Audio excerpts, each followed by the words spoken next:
साली राष्ट्रवादी काँग्रेस पक्षाची स्थापना त्यांनी पवार साहेबांनी केली.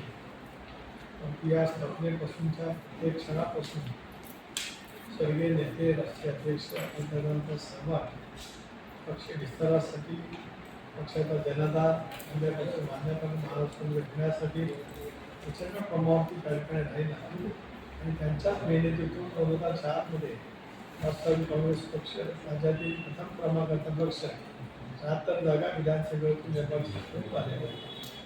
2023 स्वर्गीय चव्हाण साहेबांनी जो विचार दिला की बहुजन समाजाचा व्यापक ही साधत असेल तर आपण सत्तेमध्ये असलं पाहिजे, तो सत्तेमध्ये सहभागी होण्याचा, एनडीएमध्ये सहभागी होण्याचा निर्णय दादाच्या नेतृत्वाखाली सामुदायिक सर्वांनी मिळून घेतला.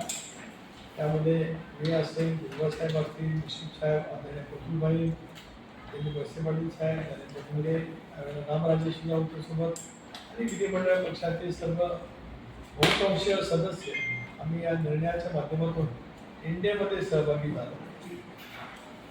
लोकसभेमध्ये यश मिळालं नाही, पण विधानसभेमध्ये मात्र दादाच्या नेतृत्वाखाली 59 जागा आम्ही लढलो. पैकी 41 जागांच्या वरती यश मिळवलं. 72% स्थायिक रेट राहिला आणि राज्यामध्ये पुन्हा माहितीचं सरकार त्या ठिकाणी आलं. सरकारचं काम गतीने सुरू झालं आणि आम्हा साऱ्यांचीच मनाची गती रोखली गेली दादांच्या अकाली दुर्दैवी निधनाच्या मुळे.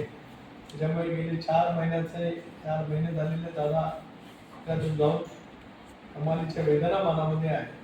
पण 10 दिवसा वर्धापन दिनाचा कार्यक्रम समर्पण दादांसाठी समर्पित, संघर्ष, राजकीय आणि विचाराचा संघर्ष आणि उद्याचा संकल्प, असं समर्पण, संघर्ष, संकल्प अशी टॅगलाईन देऊन 10 जूनला सरमुखान हॉलमध्ये सुनेत्राबाई पवार यांच्या अध्यक्षतेखाली राष्ट्रवादी काँग्रेस पक्षाचा वर्धापन दिन त्या ठिकाणी होणार आहे. यासाठीच आज सर्वच विधानसभा सदस्य, तदनंतर राज्यातील जिल्ह्याचे सर्व अध्यक्ष, प्रदेश पातळीवरील माझे सर्व पदाधिकारी, सर्व सेलचे प्रमुख आणि इतर सर्व प्रमुख पदाधिकारी यांच्याशी मी झूमद्वारे संवाद त्या ठिकाणी केला आणि 10 तारखेला दुपारी 2 वाजता सरमुखान हॉलमध्ये मोठ्या संख्येने उद्याचा पक्षाचा विस्तार, उद्याचा पक्षाचं संघटन आणि नवीन ऊर्जा घेऊन आपण सर्वांनी मिळून त्या ठिकाणी आम्हाला लागावं, हीच त्या कार्यक्रमाची त्यांची रूपरेषा आणि सर्व सहकार्याची भूमिका घेतली. सर, काल विधान परिषदेच्या निवडणुकीचा अर्ज माघारी घेण्याचा शेवटचा दिवस होता आणि त्यातच अनेक ठिकाणी बिनविरोध निवडणुका आपल्याला पाहायला मिळाल्या. तुमचे पुत्र अधिकारी सगळ्या बिनविरोध निवडणुकीच्या पाठीमागे जवळपास 150 कोटी रुपयांचा उलाढाल आर्थिक व्यवहार झालेला आहे. एक तर महाविकास आघाडीची जी बैठक गेल्या 8 दिवसांमध्ये पूर्ण झाली, बैठक त्यांना घेण्याची वेळ अर्ज भरून झाल्याच्या नंतरची आहे. त्या बैठकीतली माझी अधिकृत माहिती अशी आहे, या जागेवर तुम्ही लढा, या जागेवर तुम्ही लढा, आम्हाला लढायला नाही, आम्हाला लढायला नाही, अशी चर्चा जास्ती झाली. ज्यावेळेला युतीची किंवा आघाडीची बैठक होत असते त्याला जागा लढण्यासाठी संघर्ष होत असतो, जागा मिळण्यासाठी पक्षाला. इथे दुसऱ्यांनी लढण्यासाठी संघर्ष झालेला त्या ठिकाणी पाहायला मिळाला. निवडणूक आधीच हरलेले हे त्याच मानसिकतेमध्ये होते. अशा वेळेला इतक्या जागा बिनविरोध झाल्या याचं कारण नुकत्याच झालेल्या स्थानिक स्वराज्य संस्थांच्या निवडणुकीमध्ये राज्यातील जनतेने यांना पूर्णपणाने नाकारलं. 80, 85, 90% मतदार हे महायुतीचे त्या ठिकाणी आहे. लढण्याची कुवत क्षमता नसलेली मोठे औपचारिकपणा त्या ठिकाणी होता.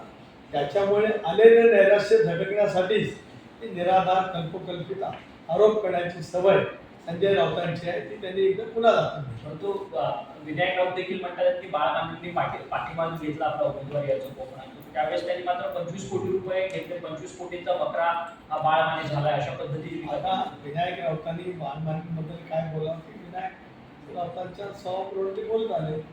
आपल्या पक्षाचं स्थान कोकणात काय राहिलं हे पहिलं चष्मा घेऊन किंवा दुर्बीण घेऊन शोधावं. एकेकाळी कोकण हा बाळासाहेबांच्या विचाराचा बालेकिल्ला, तो बालेकिल्ला आता उद्धव बाळासाहेब ठाकरेंच्या पक्षाचा राहिलेला नाही. 2 अंकी संख्या त्यांना गाठता आली नाही. इथे शिवसेना शिंदेसाहेब नेतृत्व करतात ते भारतीय जनता पक्ष आणि राष्ट्रवादी काँग्रेस पक्ष यांचं पूर्णपणाने पाबंदी आहे. तुमच्या मोजून जागा मतदार 45 आहेत. अशा वेळेला दुसऱ्यांवरती ठपका ठेवण्यापेक्षा खासदार म्हणून तुम्ही अपयशी का झाला याचा आत्मसंतोषन विनायक राऊतांनी करावं असा त्यांना माझा प्रेमळ सल्ला. आमदार रोहित पवार सातत्यानं तुमच्यावरती आणि पक्षावरती सातत्याने टीका करतात. ते म्हणतात की त्यांनी आज एक ट्विट केलेलं आहे. अशोक खरात यांच्यासोबत तर तुम्ही देखील कामाख्या देवीच्या मंदिराला दर्शवती त्यांनी सांगितले की कुठेतरी टार्गेट वेगळ्या लोकांना केलं जात आहे अशोक खराताच्या प्रकरणाच्या संदर्भात. तुमच्यावरती मात्र 3 पदं आली. ज्यांना टार्गेट केलं जातं त्यांची 2 पदं मात्र घालवली गेली. अशा पद्धतीचं ट्विट रोहित पवार. एक तर माझ्याकडे जी 3 पदं आहेत, मी लोकसभेला निवडून आलेला लोकसभेचा सदस्य. माझ्याकडे पद असं नाही आले. दीर्घ परिश्रमातून एका स्वतःच्या ताकदीवरती आधी ती 2दा विधानसभेवरती निर्वाचित झाली आणि 18 मध्ये 170 मतं असताना आणि आज 127 मतं असताना बिनजोड त्या ठिकाणी मिळालं. कोणाच्या मेहरबानीवरती आम्ही काम कधी केलेलं नाही. मी कधी कामाख्या देवीला कोणाच्या सोबत गेलो नाही. त्यांनी काय ट्विट केलं, काय फोकट केलं आता माझी आपल्याला विनंती की आम्ही जे यश मिळवलं हे ज्यांना पावत नाही आणि ज्यांची दुर्दशा जनतेने केलेली आहे त्या नैराश्यापोटी अलीकडच्या कालावधीमध्ये हरकटलेली मनाची मनोवृत्ती दाखवण्याचा केविलवाणा प्रयत्न काहींच्या मार्फत त्या ठिकाणी होतो. सर, राज्यसभेच्या निवडणुकीसाठी उमेदवारी अर्ज भरण्याकरता शेवटचे 3 दिवस उरलेत. 8 तारीख अंतिम आहे. तुमच्या पक्षाची रिक्त झालेली ही जागा आहे. नक्की उमेदवारी कोणाच्या गळ्यात पडणार आहे? कारण की अनेक चर्चा आहेत की ही जागा भाजप स्वतःसाठी घेण्यासाठी इच्छुक आहे.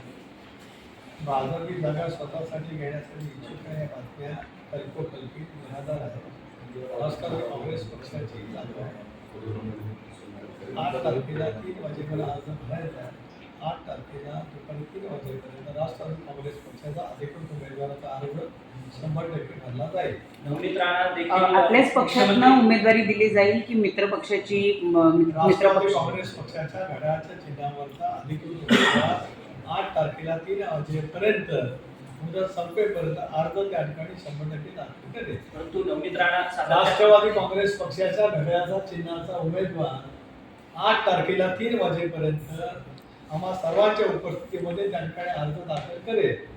खरं तर आता बाळ मानेंची पक्षातून हकालपट्टी केलेली आहे. त्यांच्याशी तुम्ही काही संपर्क साधलाय का राष्ट्रवादीमध्ये येण्याच्या संदर्भात? माझं त्यांच्याशी संपर्क येण्याचं काही कारणच नाही.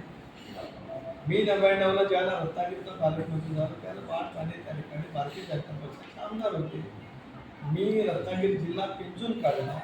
त्याला रत्नागिरीची जागा राष्ट्रवादी काँग्रेस पक्षाने आज शिवसेनेचे वरिष्ठ नेते राज्याचे उद्योगमंत्री उदय सामंत हे 2004ला तिथून निर्वाचित झाले. चिपळूणला रमेश कदम त्या ठिकाणी घड्याळाच्या चिन्हावरती निर्वाचित झाले. ही 5 वर्षाच्या माझ्या मेहनतीचं फळ कुठली जनतेने त्या ठिकाणी दिलं. बाळ मानेंचा माझा कधी राजकीय संपर्क नाही, असण्याचं काही कारण नाही. त्यावेळेला पालकमंत्री असताना आमदार म्हणून त्यांच्या आमच्या गाठीभेटी व्हायच्या. पण काल मंत्री नितेश राणे हे त्यांच्याबरोबर दिसल्यामुळं साम दाम दंडभेद याचा वापर करून ही निवडणूक बिनविरोध करण्यात आली असं म्हटलं जात आहे. नितेश राणे यांनी कुठेतरी दडपण आणून त्यांच्याकडनं अर्ज माघारी घ्यायला लावला अशा पद्धतीचाही आरोप होतो. कोणी आरोप केलेले कळू द्या. म्हणजे आरोप करण्याची बुद्धीची क्यू काय ते मला सांगते. मला एकदा नाव कळू द्या की यांनी आरोप केला. मग तो आरोप कशाच्यामुळे असू शकतो त्याचं संजय राऊत मी सांगितलं. संजय राऊतांचं मग आपण उशिरा आहात. संजय राऊतांची आता जी काय मनस्थिती भरकटलेली आहे त्या भरकटलेल्या मनस्थितीमध्ये संजय राऊत सकाळच्या वेळेला वेडावाकडं बोलत असतात. अशा वेळेला आज जी महाविकास आघाडीची दुरावस्था झाली आहे निवडणुकीमध्ये, अहो मी मगाशी तेच सांगितलं की महाविकास आघाडीच्या बैठका या चर्चेसाठी ज्या 2 वेळा झाल्या त्या 2 वेळा पुढे ढकलायला लागल्या. जागा आपल्याला पक्षाला मिळण्यासाठी संघर्ष करायचा असतो. इथे जागा तुम्ही लढा हे सांगण्यासाठी संघर्ष त्यांच्यात झाला. कारण त्याचा जनाधार लोकांनी स्थानिक संस्थेतून पूर्णपणाने उच्चाटन केल्यासारखं झालेलं पाहायला मिळतं. सर, कोकणच्या सगळ्या या निवडणुकीमध्ये अजून देखील महेंद्र दळवी ही कुठेतरी नाराज असल्याची चर्चा आहे. कारण की त्यांनी काल माध्यमांना वक्तव्य करताना सांगितलं की स्वार्थासाठी काही लोकांनी इमान गहाण ठेवले. त्यांच्याच पक्षातल्या नेत्यांवरती त्यांनी ही टीकास्त्र टाकली. ते त्यांच्या पक्षाच्याबद्दल काय बोलतात ते मला माहीत नाही. ते जर आपल्या बौद्धिक पातळीनुसार बोलत असतो त्या पद्धतीने प्रत्येक ठिकाणी बोलतोय, त्याच्याबद्दल मला काही आक्षेपही नाही आणि मला काही फरकही नाही. मी माझ्या पद्धतीने काम करत राहतो, मी येत राहतो. आता तुम्ही सांगितलेलं वक्तव्य कोणाच्या बाबतीत त्यांच्या पक्षांतर्गत आहे मला माहीत नाही आणि त्यांच्या पक्षांतर्गत कुणी कोणाला काय बोलावं तो त्यांचा अधिकार आहे. मी एनडीए मजबूत करणं, राज्यात महायुती मजबूत करणं या प्रक्रियेचा एक महत्त्वाचा घटक आहे. राष्ट्रवादी काँग्रेस पक्षाचा प्रदेशाध्यक्ष म्हणून आम्ही निर्णय घेतल्यापासून समन्वयाची भूमिका मी सातत्याने त्या ठिकाणी ठेवली. मी नेहमीच देवेंद्रजींचे आभार मानले, आदरणीय शिंदेसाहेबांचे आभार मानले. दादा तर आमची ऊर्जा आणि शक्ती होती, पण सुनेत्रबाईंनी त्या ठिकाणी काम करतात.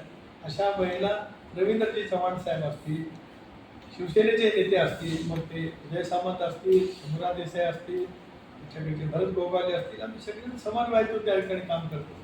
दुसरीकडे पुण्यातली जी काही जागा होती, खरं तर शरद पवार गटाला ही जागा सुटली होती. शरद पवारांनी उमेदवार दिला, त्या अगोदर सुमित्राबाईंनी शरद पवारांना फोन केला, त्यानंतर शरद पवारांनी अर्ज मागे घ्यायला लागला. त्यामुळे पुन्हा एकदा सुरू झाली की दोन्ही राष्ट्रवादी एकत्र आहेत का? आणि काही काँग्रेसचे नेते आता अशी टीका करतात की भाऊबंदकी तुम्ही ती नंतर दाखवा. अशा गोष्टीमुळे महाविकास आघाडी डिस्टर्ब होते आणि काँग्रेस पुण्यातून महाविकास आघाडीमधून बाहेर पाडायचा देखील निर्णय घेतोय. दोन भाग आहेत. एक तर बहिणीने आदरणीय पवार साहेबांना फोन केला की नाही माझ्याकडे काय माहिती, एक भाग. दुसरा भाग काँग्रेस, पवार साहेबांची राष्ट्रवादी काँग्रेस आणि महाविकास आघाडी हे जे काय या संबंध माघारीच्या बाबतीमध्ये परस्परांच्या बद्दल बोलतात तो महाविकास आघाडीचा अंतर्गत भाग आहे. मला असं वाटतं की मागच्या विधानसभेची निवडणूक, त्यानंतर झालेल्या द्वैवार्षिक विधान परिषद किंवा राज्यसभेच्या निवडणुका किंवा अलीकडच्या कालावधीमध्ये झालेल्या स्थानिक स्वराज्य संस्थांच्या निवडणुका, ही नगरपालिका जिल्हा परिषद निवडणूक आणि आता कालची झालेली ही स्थानिक स्वराज्य संस्थातून विधान परिषदेची निवडणूक, याच्यामध्ये एकेकाळी 2024ला इंडी आघाडी म्हणून ज्या घट्टपणाने होते त्याचे हळूहळू कसे कसे बाजूला जात आहेत ते चित्र त्या ठिकाणी पाहायला मिळत आहे. त्यामुळे काँग्रेस पुण्याच्या जागेच्या बाबतीमध्ये आदरणीय पवार साहेबांच्या पक्षाबद्दल काय बोलतोय आणि त्यांचे नेते त्याच्याबद्दल काय प्रत्युत्तर देत आहेत तो त्यांचा अंतर्गत भाग त्या ठिकाणी आहे. मला असं वाटतं मगाशी तुम्ही त्यांचं नाव घेतलं, त्यांनी याकडे बघावं. मी कामाख्या देवीला गेलो काय बघण्यापेक्षा इथे ते जे काय जगताप, प्रशांत जगताप काय आपल्या पक्षाची आबरू बाहेर काढतायत त्याचं उत्तर देण्यासाठी अधिक लक्ष केंद्रित युवा नेत्याने करावं असं त्यांना माझा प्रेमळ चालला. आणि काय डॉक्टर साहेब सुप्रिया सुळे काँग्रेस ऑफिसमध्ये दाखल झालं तर त्यांनी एक बैठक घेतली होती. ते कुठेतरी महाविकास आघाडीचे एकजूट नाही असं वारंवार चित्र दिसून येतंय. पण यावरती आरोप तुमच्या देखील राष्ट्रवादीवर होतोय की तुमची एकत्रित गाठ आहे, तुम्ही बॅक ऑफ द डोअर हे गोष्टी संगनमत आहे बरोबर राष्ट्रवादी शरद पवार गटाबरोबर. एक कसं आहे की एकतर मधल्या कालावधीमध्ये आदरणीय पवार साहेबांनी त्यांच्या पक्षाच्या सगळ्या प्रमुख नेत्यांची बैठक घेतली. त्यानंतर आदरणीय सुप्रियाताई, शशिकांत शिंदे यांनी स्पष्टपणाची विलिनीकरणाची चर्चा संपुष्टात आली. आता पक्ष बांधणीच्या कामाला सुरुवात करावी असं त्यांनी सांगितलं. मी तर केव्हा सांगितले की विलिनीकरणाचा मुद्दा आमच्या समोर चर्चेला नाही. आता काही इतर शत्रू हे पसरवण्याच्या दृष्टिकोनातून नवीन नवीन काही कल्पना दाखवत असतील दाखवू द्या, त्याच्यामुळे काहीतरी आपल्याला ब्रेकिंग न्यूज मिळते आहे. तुम्ही म्हणताय विलगीकरण एकत्र होण्यासंदर्भात आपली चर्चा नाही, तर दुसरीकडे आता काही तुमच्याच पक्षामधले मतभेद बाहेर आले. निवडणूक आयोगाला दिलेल्या पत्रामध्ये आतापर्यंत संपलेला आहे, त्या विषयाचं काय आता नाही. 10 जूनला पक्ष किती मजबुतीने आहे ते आपल्याला पाहण्यासाठी 27 तारखेला आपण यावं अशी माझी तुम्हाला आता निमंत्रण आहे. त्यावेळेस मतभेद राहणार नाही कसं म्हणा. महायुतीमध्ये तिथे काही जणांनी अपक्ष अर्ज दाखल केलेले. तुमचं पाठिंबा कुणाला असणार आहे? कारण की तिथे असं एक आहे की राष्ट्रवादीच्या अनेक नेत्यांचं मत आहे दरड हे उमेदवारांमध्ये तिथला अंतर्गत महायुतीचे 17 उमेदवार काल रवींद्र चव्हाण प्रदेश राष्ट्रवादी भारतीय जनता पक्षाचे अध्यक्ष, सुनील तटकरे राष्ट्रवादी काँग्रेस पक्षाचे प्रदेशाध्यक्ष आणि शिवसेनेचे नेते म्हणून राहुल शेवाळे आमची 17 यादी जाहीर केली. ते महायुतीचे अधिकृत उमेदवार आहेत.